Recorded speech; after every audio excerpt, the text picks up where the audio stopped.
अस्सलाम वालेकुम। इस वीडियो में हम आज एक थोड़ा-सा टेक्निकल पार्ट डिस्कस करने लगे हैं मैनीचैट के हवाले से। तो मैं सबसे पहले तो आप सब स्टूडेंट्स को एडवाइस करूँगा कि आप लोग अपने नोट्स ओपन कर लें और जो-जो जिस-जिस तरीके से जो है ये आगे लेक्चर चलता है इसको नोट डाउन कर लें, ताकि प्रैक्टिकली जब मैं आपको करके दिखाऊँ तो आपको भी आप भी उस तरीके से प्रैक्टिस कर सकें और अपने फ्लोज़ में इस्तेमाल कर सकें। आज की ये क्लास में हम डिस्कस करेंगे कि यूज़र इनपुट और कस्टम फ़ील्ड्स क्या होते हैं। शुरू करते हैं यूज़र इनपुट से। User input block is a great way to collect, store, and export data from your contacts and even reuse their responses in a conversation. User input block एक बड़ा ज़बरदस्त तरीका है जिससे आप अपने जो कॉन्टैक्ट्स हैं उनकी इंफॉर्मेशन कलेक्ट कर सकते हैं, उसको स्टोर कर सकते हैं वेरिएबल्स के अंदर, ख़ास तौर पे बेसिकली कस्टम फ़ील्ड्स के अंदर, और उस डेटा को एक्सपोर्ट कर सकते हैं अपने कॉन्टैक्ट से। इवन आप उसी इंफॉर्मेशन को कन्वर्सेशंस के अंदर भी इस्तेमाल कर सकते हैं, दोबारा से अपने कस्टमर्स के साथ इस्तेमाल कर सकते हैं। इसको इस्तेमाल करने के लिए जो आप टेक्स्ट बॉक्स ओपन करते हैं मैनी चैट में, उसमें आपको सबसे नीचे ये यूज़र इनपुट का जो है फ़ील्ड नज़र आता है यहाँ पे। और यूज़र इनपुट एक प्रो फीचर है जो पेड मैनी चैट अकाउंट्स के में इस्तेमाल किया जा सकता है। और ये जब आप क्लिक करते हैं तो आपके सामने इस तरह का एक छोटा-सा बॉक्स आ जाता है, जैसे ही आपके सामने ये बॉक्स नज़र आ रहा है।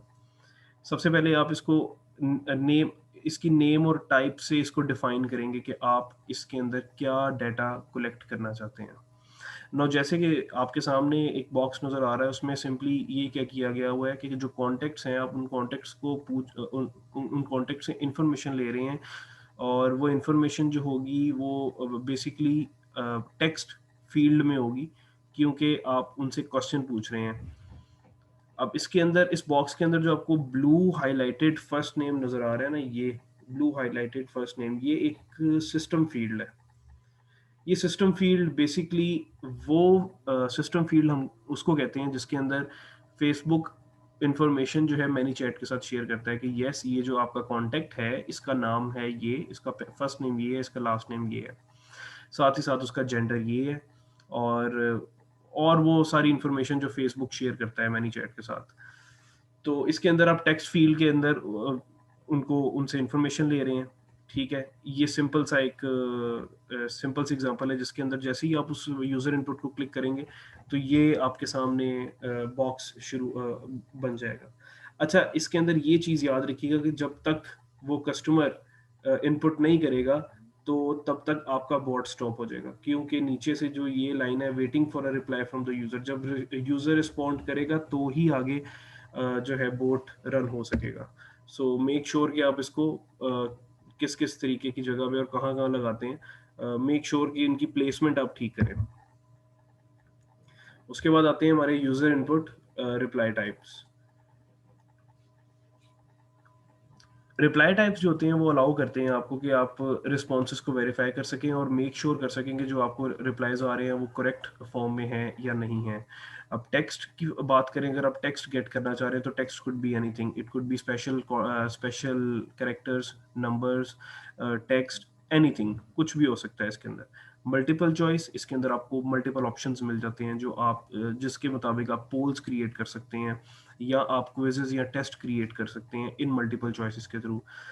इसके अलावा आप नंबर्स को ले सकते हैं एज़ एन इनपुट, और नंबर्स को जो है उसके अंदर सिर्फ नंबर हो सकता है, फिर नंबर के अलावा कोई और वैल्यू होगी तो फिर वो एरर जनरेट करेगा, उस दोबारा से उसको पूछने पे मजबूर करेगा कस्टमर को कि जो तुम वैल्यू है ना वो तुम नंबर में दो, नंबर के अलावा हम कोई और चीज़ जो है वो नहीं गेट करेंगे। तो इसमें कस्टमर भी थोड़ा सा कंफ्यूज होता है, तो मेक श्योर इस तरह की वैल्यूज़ को आप जो है ठीक प्लेसमेंट्स में इस्तेमाल करें। ईमेल और फ़ोन की बात आ जाती है तो सिंपली जो ईमेल और फ़ोन नंबर अगर उन्होंने फ़ेसबुक के साथ कहीं जनरेट या कोई किया हुआ है अपना लिंक, तो उनको विज़िबल होगा। जैसे ही आप उनका ईमेल माँगते हैं तो उनकी ईमेल नीचे विज़िबल होगी उनको कि ये ईमेल अगर आप सेंड करना चाहते हैं तो जस्ट क्लिक इट। एक क्विक रिप्लाई की तरह एक ऑप्शन नीचे आपके सामने क्रिएट हो जाएगा, क्विक रिप्लाई की तरह, कॉन्टैक्ट्स के लिए सिर्फ़। वो हम लोगों को वो मतलब एक मैनीचेट यूजर को इस्तेमाल वो नहीं देख सकेगा, लेकिन वो कॉन्टैक्ट को शो होगा। जैसे ही कॉन्टैक्ट उसको क्लिक करेगा तो एज अ वो रिप्लाई की तरह जो है वो रिस्पॉन्स में आ जाएगा और वो इंफॉर्मेशन ऑटोमेटिकली स्टोर हो जाएगी। इसी तरीके से आप images, files, URLs, location, data, sorry date, date and time, इन वैल्यूज को भी गेट कर सकते हैं इन इस यूजर इनपुट के थ्रू।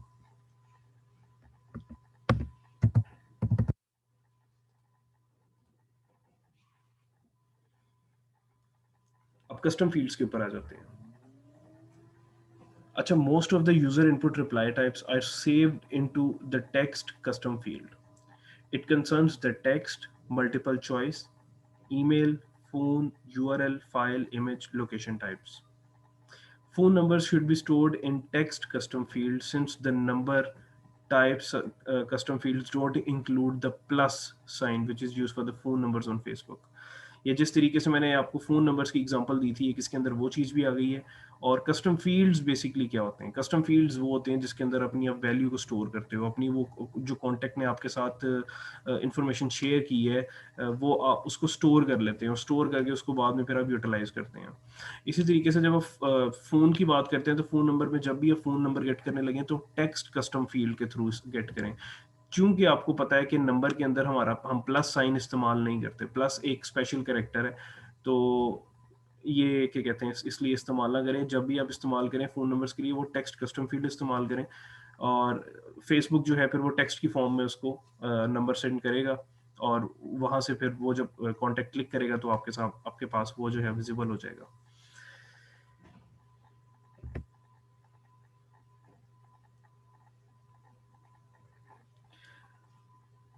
अच्छा, इंपॉर्टेंट नोट मैं आपको ज़रा बता दूं कि अगर एक पर्सन, अगर कोई भी कांटेक्ट या कोई भी इंटरेक्ट कर रहा है आपके बोर्ड के साथ, अगर वो रिप्लाई करता है किसी भी कीवर्ड के साथ। अब कीवर्ड्स जो है ना, जैसे कीवर्ड्स दो तरह के कीवर्ड्स जो हैं, एक है स्टॉप और एक है स्टार्ट।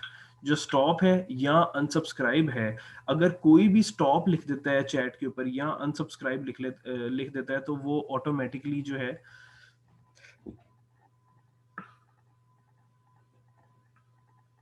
अनसब्सक्राइब हो जाएगा फ्लो से, और साथ ही साथ आपके बोर्ड से भी अनसब्सक्राइब हो जाएगा।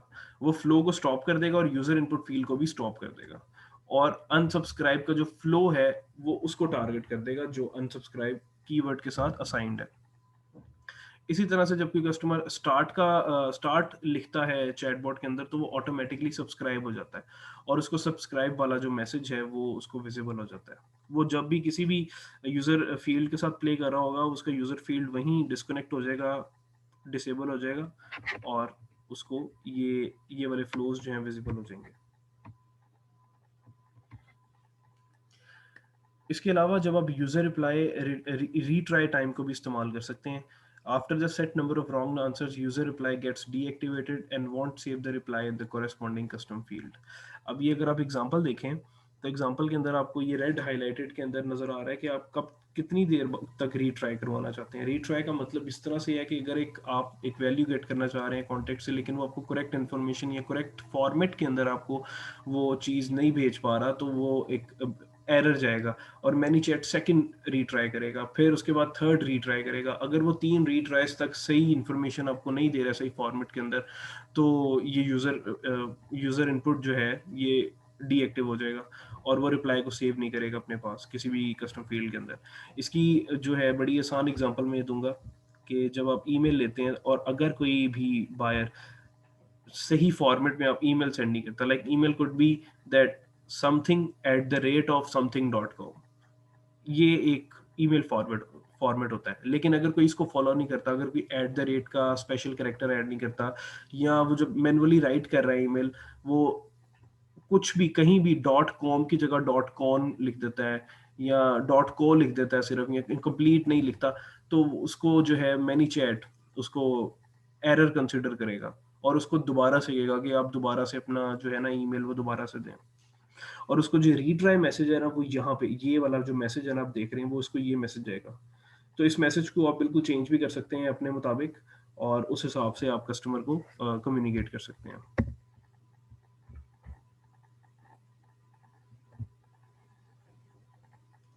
इसके अलावा जब आप यूज़र इनपुट इस्तेमाल करते हैं तो आप ये भी डिसाइड कर सकते हैं कि ये कितनी देर के लिए वहाँ पे रहना चाहिए। अगर कोई कॉन्टैक्ट नहीं रिस्पॉन्ड करता टू सम रिक्वायर्ड टाइम, तो आप इसको एक्सपायर कर सकते हैं। तो सिंपली जब एक एक आप फ़र्ज़ कर लें, आपको मैं एक छोटा-सा सिनेरियो देता हूँ कि आपने अपने फ़्लो में एक सीक्वेंस भी कनेक्ट किया हुआ है, जो सीक्वेंस फ़्लो जो है 5 घंटे बाद रन होगा। अब वो 5 घंटे बाद रन होगा, लेकिन आपका जो कॉन्टैक्ट है, वो जब आपसे कम्युनिकेट कर रहा है और वो बस वहाँ फँस गया है यूज़र इनपुट में, वो यूज़र इनपुट दोबारा से नहीं दे रहा। तो आप क्या कर सकते हैं, आप उस यूज़र इनपुट को एक्सपायर कर सकते हैं विदिन 4 आवर्स। 4 आवर्स के टाइम तक उसको एक्सपायर कर दें। उससे होगा ये कि जब आप एक्सपायर करेंगे, तो सीक्वेंस जो होगा ना, वो सही तरीके से वर्क कर सकेगा। नहीं तो होगा ऐसे कि अगर एक्सपायर नहीं करते और सीक्वेंस रन होता है, तो वो कॉन्टैक्ट जो है ना बार-बार जो भी बटन प्रेस करेगा उसको बार-बार जो है ना वो उसकी एरर देता जाएगा उसका कि आप ये यूज़र इनपुट की जो वैल्यू है ना सही एंटर नहीं कर रहे हैं, इसको दोबारा से एंटर करें, इसको दोबारा से। तो मेक श्योर करें कि जब भी आप एक सीक्वेंस में काम कर रहे होते हैं, तो इसको आप रिस्ट्रिक्ट कर सकते हैं to a limited time period, और उसके बाद जो है वो ये एक्सपायर हो जाएगा, आपका जो यूज़र इनपुट है।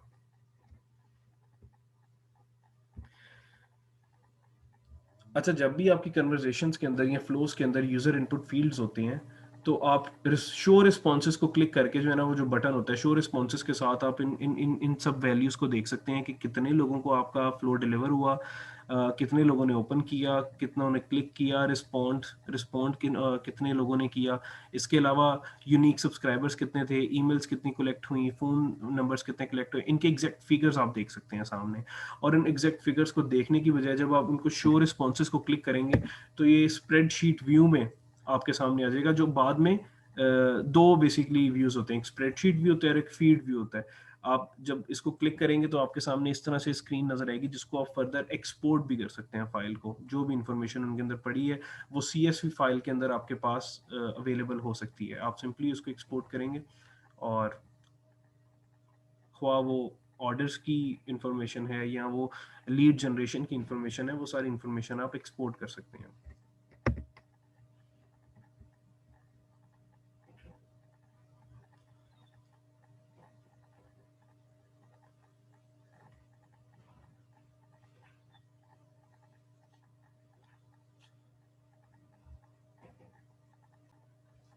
Using save responses with custom fields. अब कस्टम फील्ड्स जो है ना, वो अलाउ करता है आपको कि रिस्पॉन्सेज को सेव कर लें और as a unique value for each of your contact and use them with third party integrations as a condition for targeting, or even as variables like first name, full name, etc. अब custom fields आपको ये allow करता है कि आप unique value जो है वो रिस्पॉन्सेज के अंदर सेव कर लें अपने हर कॉन्टैक्ट की, और उनको किसी भी थर्ड पार्टी टूल के साथ इंटीग्रेट कर सकते हैं। फॉर एग्जांपल, आप किसी भी डिफरेंट फ्लो के अंदर कंडीशन में टारगेट कर सकते हैं उनको, या और उनकी वेरिएबल्स को टारगेट कर सकते हैं, या आप चाहते हैं कि आप अगर एक एक्स्ट्रा CRM सॉफ्टवेयर जो है वो आप उनको उनके साथ आप इंगेज हो रहे हैं, उनको आप इस्तेमाल कर रहे हैं, जैसे कि मेल चिम्प का ऑप्शन देता है आपको मैनीचैट, और भी बड़े ऑप्शंस हैं CRMs के, तो आप उनको उनके साथ इंटीग्रेट कर सकते हैं उन वैल्यूज़ को, जो डायरेक्टली वहाँ जाके फिर इफ़ेक्ट करती हैं आपकी आपकी सिस्टम और फंक्शंस को। इसी तरीके से जब आप ये करने के लिए आपको सेटिंग्स और फिर आपको कस्टम फील्ड्स पे जाना पड़ता है, ताकि आप उनको क्रिएट कर सकें, मैनेज कर सकें। हर जो कस्टम फील्ड होता है, सबसे पहले उसको आपको उसका एक नाम देना पड़ता है, एक टाइप होती है उसकी, और डिस्क्रिप्शन होती है, और एक फ़ोल्डर होता है। डिस्क्रिप्शन और फ़ोल्डर जो है वो ऑप्शनल है। अगर आप फ़ोल्डर के ऊपर नहीं जाते तो वो automatically new new folder create कर देगा, और डिस्क्रिप्शन सिर्फ़ आपकी मतलब आपके लिए, कि आप उसको उसके अंदर आप वो चीज़ लिख सकें, नोट कर सकें कि ये कस्टम फ़ील्ड मैं किस लिए इस्तेमाल कर रहा हूँ, इसका क्या मकसद होगा, या ये बाद में किसके साथ कनेक्ट होगा। मतलब अपनी इन्फॉर्मेशन के हिसाब से अपने फ़्लो को ज़्यादा इफ़ेक्टिव बनाने के लिए आप इसको इस्तेमाल कर सकते हैं।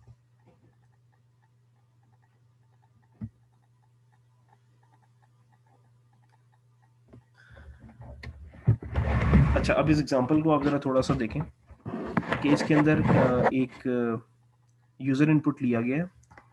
ये यूज़र इनपुट है, can you please give me a name, just type it below. अब वो क्या है, इसके अंदर हो क्या रहा है कि आप ना उनसे नाम डिमांड कर रहे हैं, और फ्री इनपुट पे उसने रिप्लाई टाइप कर दिया टेक्स्ट, और जो रिस्पॉन्स जो उसने एक कस्टम फील्ड क्रिएट किया जिसके अंदर वो रिस्पॉन्स जो है सेव होगा, उसने इसका नाम रख दिया टेस्ट फील्ड। ठीक है, और आगे जाके देखते हैं कि इसके अंदर क्या है। नहीं, बेसिकली ये इसके साथ कनेक्ट नहीं है, वो एक और हमारी है, उसको भी डिस्कस कर लेते हैं, वो मेरा ख्याल है शायद।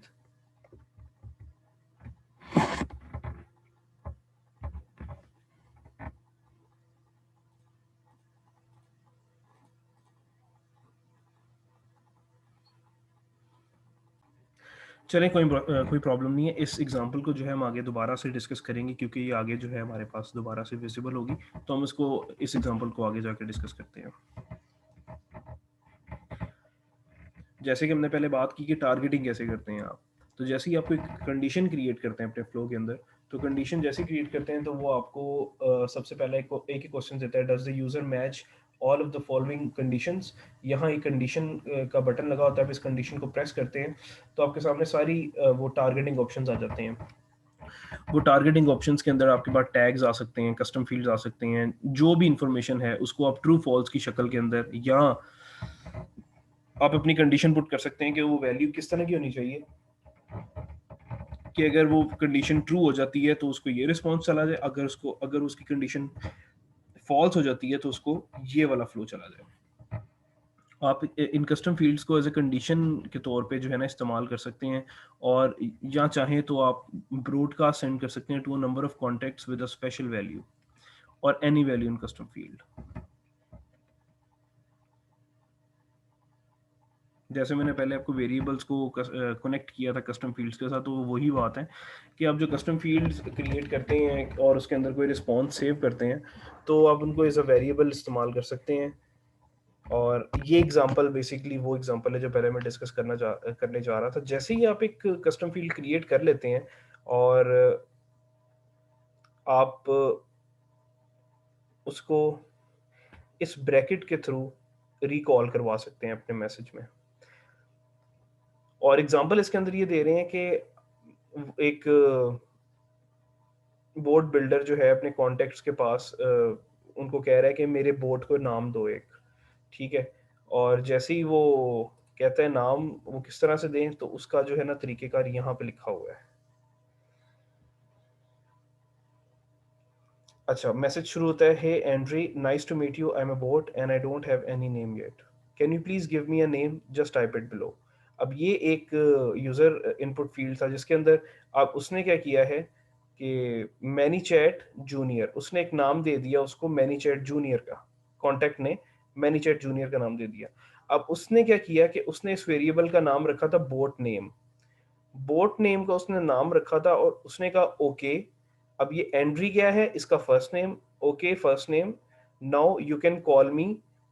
इस मैनी चैट जूनियर की जगह इसने लिख दिया बोट नेम, बिल्कुल इस वेरिएबल को रिकॉल कर लिया यहाँ पे। हम्म मैं फिर इसके आगे फिर एक उसने एक बार दोबारा से टैग किया उसको, एंड आई लाइक इट। ठीक है, तो उसने बड़े एक अच्छे अंदाज में जो है बताया है कि वेरिएबल क्या होता है और वेरिएबल को किस तरीके से हम अपने ही कन्वर्जेशंस के अंदर इस्तेमाल करते हैं।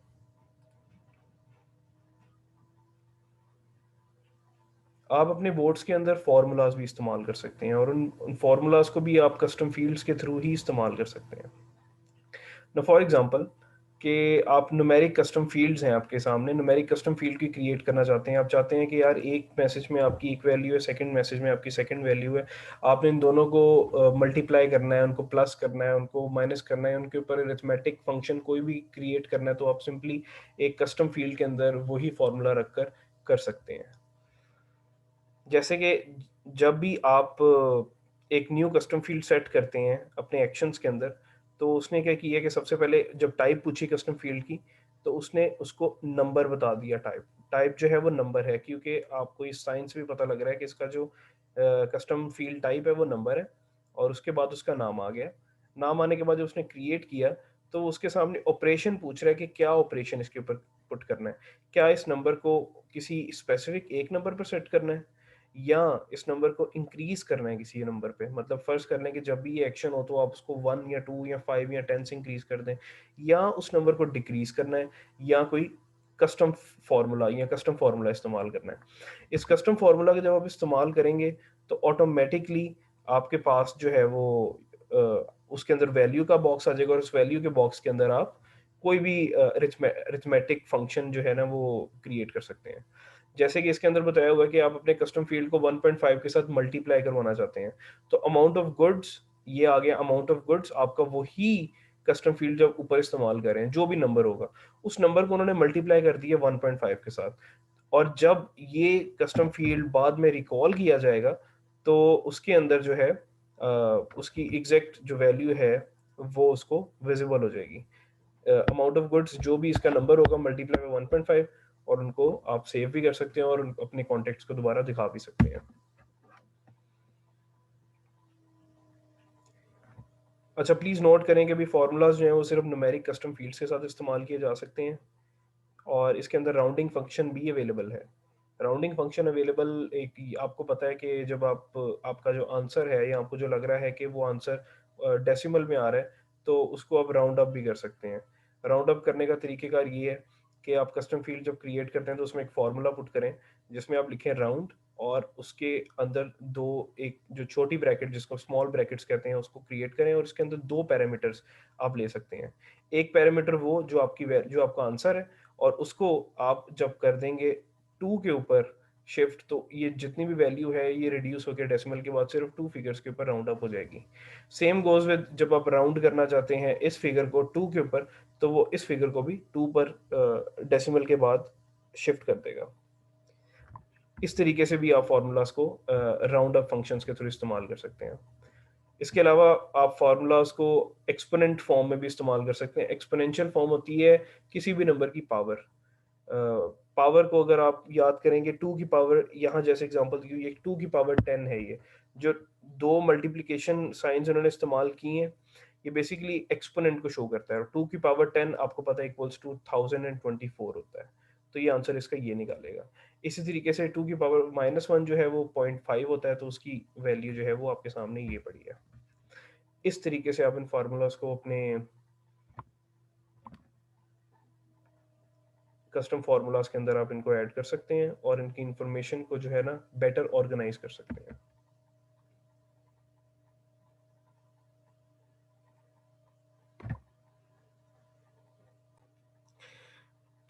अच्छा जी, तो आप अपने कस्टम फील्ड्स को जो है ना आपस में कंपेयर भी कर सकते हैं। उनको कंपेयर करने की जो मेन एक कंडीशन होती है कि दोनों जो दो कस्टम फील्ड्स को आप कंपेयर करने लगे हैं उनकी जो टाइप है वो सेम होनी चाहिए।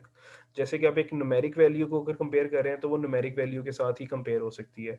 इसी तरीके से डेट और टाइम जो होते हैं कस्टम फील्ड्स, वो भी उन्हीं रिक्वायर्ड उसी उसी तरह के कस्टम फील्ड्स के साथ जो है कंपेयर कर सकते हैं।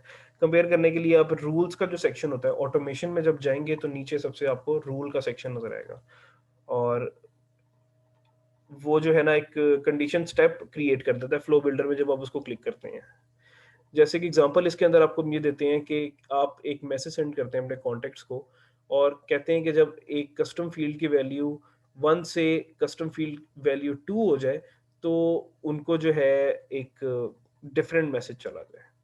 या आप एक कूपन कोड इस्तेमाल कर सकते हैं, कूपन डेट एक्सपायरी इस्तेमाल कर सकते हैं अपने फ्लो के अंदर, कि वो हर 3 दिन के बाद जब भी आप एक कूपन शेयर करें तो उसकी जो डेट है, जो उसकी वैलिडिटी है वो 3 डेज की है, 3 दिन के बाद वो कूपन जो है वो एक्सपायर हो जाता है।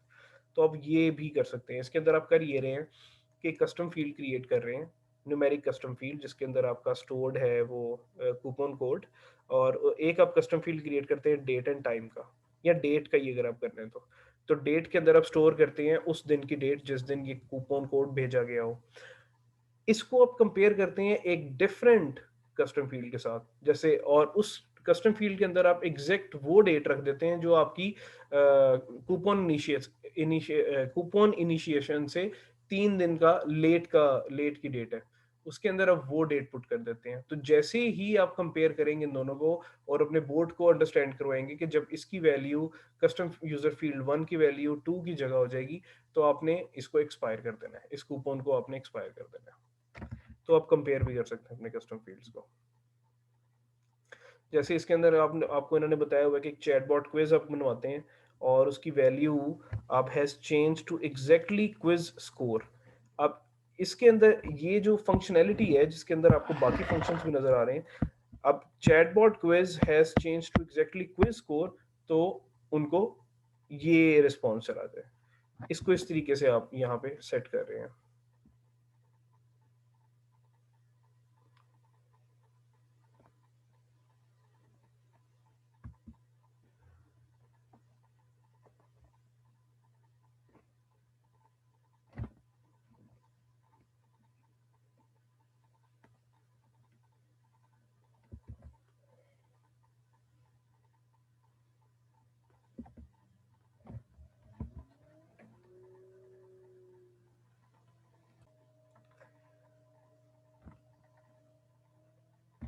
सिंपली आप